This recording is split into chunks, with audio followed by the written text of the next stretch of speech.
Good morning, good afternoon, good evening, and welcome to the Battle Cats Beginner's Guide. Today I'm going to be showing you how to beat Mammals Insane, the crazed lizard, provided you're at the level assumed by this guide based on the tutorials that have come before it. This is a series, and the videos that have come before this one have set you up for having, in preparation for this level, the crazed cat, the crazed tank, the crazed fish, and most importantly here, the crazed titan. A level 20 plus 10 at least tank cat, so that it gets its third form, a razor. I'm often asked, what if I don't have it? Well, it's significantly more difficult. You get a lot more defense just from getting into that third form. Then macho leg cat, level 20 plus 10 at least on gross cat. But because we're not relying on the anti-alien ability gained here, it might theoretically be possible to not have the true form. But we're going into this assuming that you do have it. Doesn't stop you giving a go without it, but it's probably going to be a lot more difficult. This guide also assumes that you've reached 1600 user rank, which allows you to get your legend units, Valkyrie and Bahamut, to level 30. Treasure-wise, this guide assumes that you have full superior treasure on everything in the Empire of Cats, and where possible these, the mysterious force treasures that reduce cat cannon recharge time. I actually don't have the treasure from Into the Future Chapter 2, however there is a bit of an anomaly that will cause my cat cannon recharge time to be a lot shorter than many of yours. At the start of this playthrough, I didn't upgrade my cat cannon attack power. There's a very good reason for that, and that's because when you increase the attack power of the cannon, it also increases the recharge time. Now, in my first account, and many players will just upgrade it because generally upgrading is a thing you should do, and unfortunately you can't de-upgrade it. So I will have a faster cat cannon than most of you, making up for the lack of ability to use the cannon so often. It would be very useful to bring any wave creating unit that you may have. For example, if you've beaten Crazed Gross would actually be very useful for clearing out the peons. If you have beaten Crazed Bird, it would be wise to replace Mythical Titan Cat, the basic cat, with that. It can outrange the necessary enemies in the level and has a nice big area of effect when it attacks in its second form, Crazed UFO. That can be useful for dispensing with peons, because when you can only fire that cat cannon a few times during the battle, you'll need to keep it open and ready for emergency use, moving the crazed lizards away from the base when they start damaging it. As we're on strategy, we'll look at what we've got here and some variations that you can put in if you have some gacha units that might be useful here. So we've got our 4 meat shields, Crazed Macho Cat, a Razor Cat, Macho Cat, and Crazed Wool Cat. Technically, if you don't have those crazed, you could swap them out for meat shields, especially in Crazed Cat's case that cost 75 monies, for example, Samba Cat. Though Crazed Cat is pretty good, and if you want a good chance to succeed with your meat shielding, hopefully you'll have it. But substitution for the same cost is the name of the game for meat shields. Also, if you happen to have Jiangshi Cat, the true form of Pogo Cat, put Jiangshi in place of one of your cheaper meat shields as something to bolster your meat shielding capability without using more slots, because it sort of acts like 2 meat shields in one. That could save you a space for an especially useful unit in this level like Hacker Cat. This one will stand at a range and just snipe things from there, staying as safe as the base is from being killed. If you have that, definitely put it in your strategy. I'm not using it because there'll be a plenty few people who don't have this unit and so can't use it. Any unit with long range is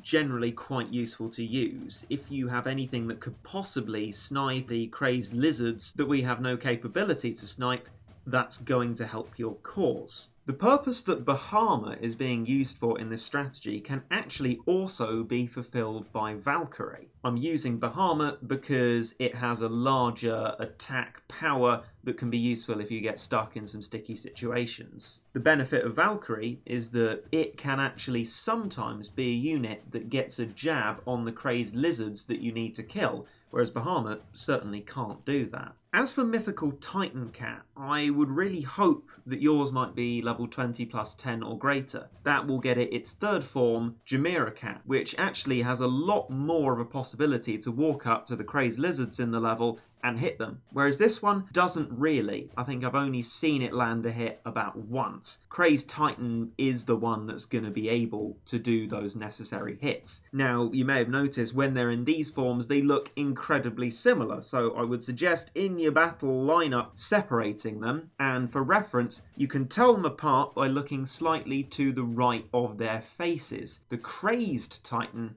has a bit more stuff going on to the right hand side of it, but I wouldn't blame you if you wondered how on earth you're supposed to tell.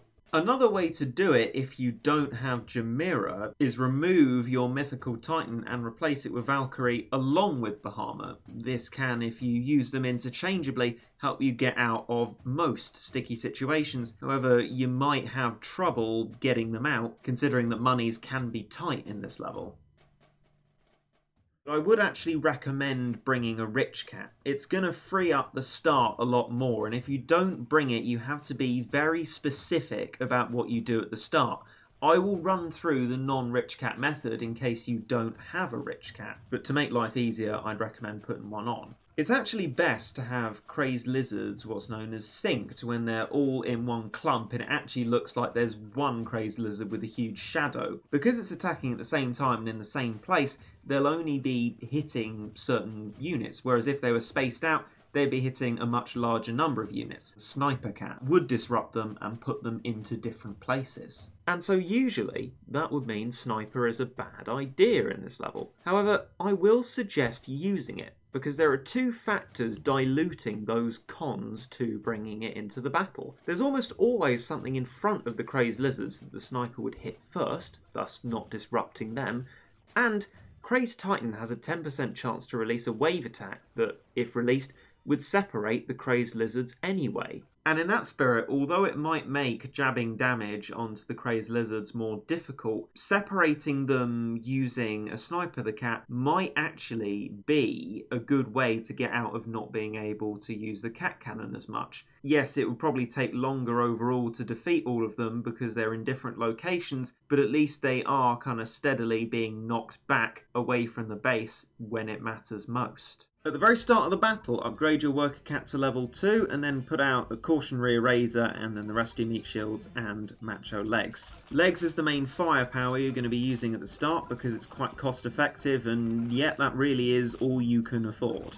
This part of the battle is really edge of the seat stuff, but if you're bringing out all 4 of your meat shields and they are in these required forms and you have your crazed cats, they should definitely be strong enough. I can't speak for substitutions, but you will get your otter killed, and make sure that you have units continually coming out because you will be knocked back by the boss wave, which is the crazed lizards appearing at the other end of the battlefield. At this point, while you got a little bit more money, put out some crazed whale as well, just to try and kill off these moves, and when you start killing them off, upgrade your worker cat perhaps a little bit, but the most important thing to do as everything clumps together is get your Bahamut out, because then you can whack a load of damage into this big clump. Put out dragons as well as legs and the moves will start falling away. At the same time as that, upgrade your worker cat because they give you loads of money each time. Don't wait for them all to die. Use the monies from each one to upgrade your worker cat to max, and then you'll have a huge amount of monies. At that point, spam everything that you've got, cannon if you're able to, and just absolutely go for it. This is the time to chip away at these units here.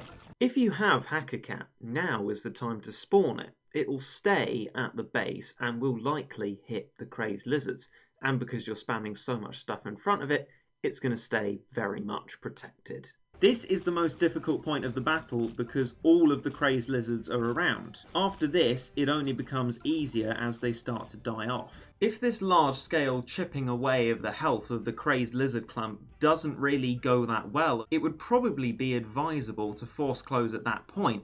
This is really the make or break point where you're making the battle easier or more difficult for yourself. And if all of the crazed lizards are surviving and strong, there's going to be too many of them to proceed from that point. Luckily, it is a continue stage, so you can keep trying to that point until you get it just right and possibly even kill off some of the crazed lizards there.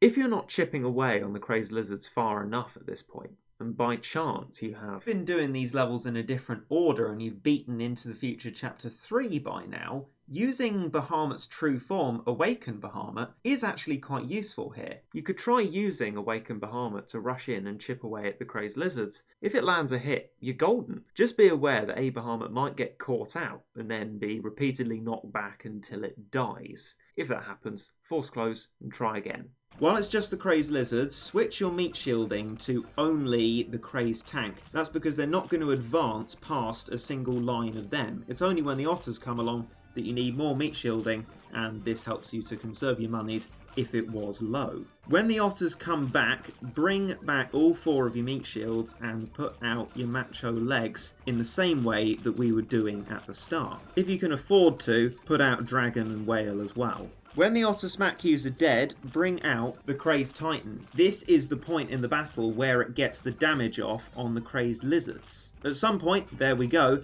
the Crazed Titan is going to die, at which point you repeat the meat shielding and legs and dragon if you're able until those otters are gone. The reason Crazed Titan is the only one able to come in and hit those Crazed Lizards is because it only has 1 knockback. When units in the Battle Cats take damage, they take damage up to a point where they are knocked back, and the number of times that happens is dictated by the number of knockbacks they have. The good thing about these Titans is that they only have 1 knockback, which allows them to walk up to stuff that would keep knocking back other things. If you can see things getting pretty hairy and scary, use your Bahamut. Just be conscious that you won't be able to use it every time the otters come along, so only use it if things are looking pretty dire for you. And there we go, here's an opening again, so bring out your Crazed Mythical Titan and get it in there with some damage on those Crazed Lizards. If you have Jamira, it can be really useful against these otters, and I'd heartily recommend using it. As it stands, my Titan isn't going to be able to have the same kind of power. This run actually has gone awry. Now, the good thing about this stage is that it is a continue stage. That means you can pause it and force close. If you're not aware of force closing, there is a guide to it within this series. But it means that you don't have to waste your energy. You can come back in at the very start of the same attempt without having wasted the energy. A good sign to use as a point at which you should force close and try again is when the Crazed Lizards are doing damage to your base but you don't have the cat cannon ready. For a level this difficult, I'd normally recommend using 30 cat food for 1 continue if you're nearly there. The problem is that because the boss wave is made up of a number of Crazed Lizards, you can't really tell what percentage of the way through the level you are. Just keep a close eye on how many Crazed Lizards there are, and perhaps if after very many force closes you have reduced the number of Crazed Lizards, give it a go, because the battlefield will be reset and you can reasonably get yourself started and put in a solid position. Just don't go down a rabbit hole spending cat food. Set yourself a limit, either 30 or 60 cat food, which after that you will give up. You don't want to be sinking cat food into a hopeful win and then find several hundred cat food later that it hasn't worked out. You'll now have to rinse and repeat this process of meat shields and legs, then Crazed Titan opportunistically, then a few meat shields while the otters come back, and then all of them again, and occasionally using Bahamut over and over again. It took me about 20 minutes to get that done, so quite a while, but if your units are strong, you won't be being put in danger. During this process of rinsing and repeating, Ms. Sign is going to appear, an enemy that says, "Too slow, try harder next time." Just ignore it. It is not going to hurt you in any way, it's just going to stay there until the end of the battle. You have as much time as you need in this level. When there's only 1 Crazed Lizard left, it's possible to just spam everything and beat it. I'd probably suggest not doing that though, in case there is one directly behind it and it starts causing you trouble and you run out of monies and lose. If you are content to repeat the process again until that final Crazed Lizard is gone, that is going to keep you safe. And then that's it. You've beaten the Crazed Lizard and have unlocked the Crazed Lizard. A great unit that works just as well as Dragon does as a single shot long range attack. If you have any question about any part of this tutorial or you're not sure whether a unit you have might be useful, feel free to ask me in the comments section. I'll be looking over the comments periodically, and so hopefully I'll be able to respond to you within good time. But that should do it for this guide. I hope this has helped you to get the crazed lizard, and if it hasn't quite yet, hopefully I can help you further to get there. If you've watched through all this and think, oh, actually my stuff isn't quite ready for that, there's a whole series of guides for levels and parts of the game before this, which will be linked in the description. Over the course of this final series of the beginner guide, we're going to be making our way through Into the Future Chapter 3 and completing our 2 remaining important craze stages, Bird and Gross. Thank you very much for watching this guide. I hope it was of help, and I'll see you again with another guide in the near future. I hope you enjoyed.